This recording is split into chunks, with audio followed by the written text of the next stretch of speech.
माँ को दुनिया का सबसे मजबूत योद्धा क्यों कहा जाता है?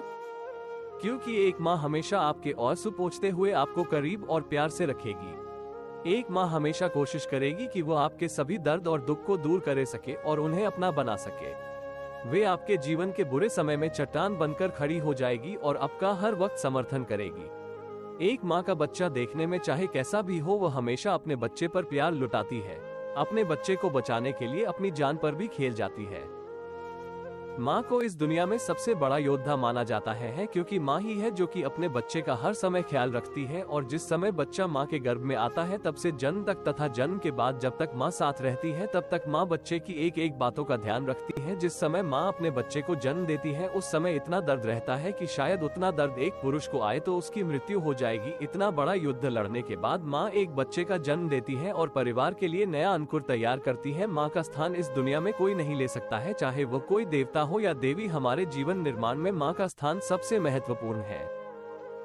आजकल घोर कलयुग में अच्छाइयाँ समाप्त हो गई है। दूध मुहे बच्चे को छोड़कर अपने प्रेमी के साथ भागने वाली माँ के अपने प्रेमी से बच्चे नहीं हुए तो 5 वर्ष बाद बच्चे की कस्टडी हाईकोर्ट में टॉफी, बिस्कुट, खिलौने, कपड़े आदि देकर बच्चे की दादी से अलग नहीं कर पाए।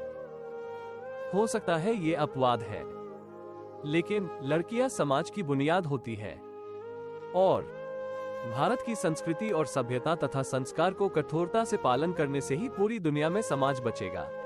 माँ तुम्हारे सजल आंचल ने धूप से हमको बचाया है, चांदनी का घर बनाया है।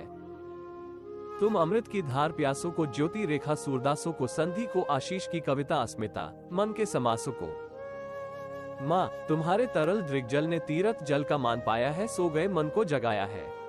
किसी को घर मिला तो किसी को हिस्से में दौलत आई, मैं मेरी माँ का लाडला था इसलिए मेरे हिस्से में माँ आई। किसी भी मुश्किल का अब किसी को हल नहीं मिलता, शायद अब घर से कोई माँ के पैर छूकर नहीं निकलता। माँ जल दूर है और सफर बहुत ले, छोटी सी जिंदगी की फिक्र बहुत है। मार डालती ये दुनिया कब की हमें, लेकिन माँओं की दुआओं में असर बहुत है। डॉक्टर को बच्चे की तबीयत देखने के लिए थर्मामीटर और स्टेथोस्कोप चाहिए, लेकिन माँ बच्चे की आंखें और सूरत देखकर ही बता देती है कि मेरे बच्चे को क्या तकलीफ है। पहाड़ों जैसे सदमे झेलती है उम्र भर, लेकिन एक औलाद की तकलीफ से माँ टूट जाती है। माँ तो जन्नत का फूल, कट प्यार करना उसका उसूल, दुनिया की मोहब्बत फिजूल है। माँ की हर दुआ कबूल, माँ को नाराज करना इंसान तेरी भूल है। माँ के कदमों की मिट्टी जन्नत की धूल है। दुनिया में सब कुछ बिकता दे सिवाय माँ का प्यार का, अग जाननी है अहमियत मौ की तो पूछिए जिसके पास सब कुछ है सिवाय मौ के प्यार के। माँ खुशियों की जमी होती है, माँ बच्चों के लिए खुदा समान होती। देख के अपनी औलाद की आंखों में आंसू, खुद भी जो अपनी आंखें भिगो ले वो सिर्फ माँ ही होती है। मुझे इतनी फुर्सत कहाँ थी कि मैं तकदीर का लिखा देखता फिरता, बस अपनी माँ की मुस्कुराहट देखकर समझ जाता था कि मेरी तकदीर बुलंद है।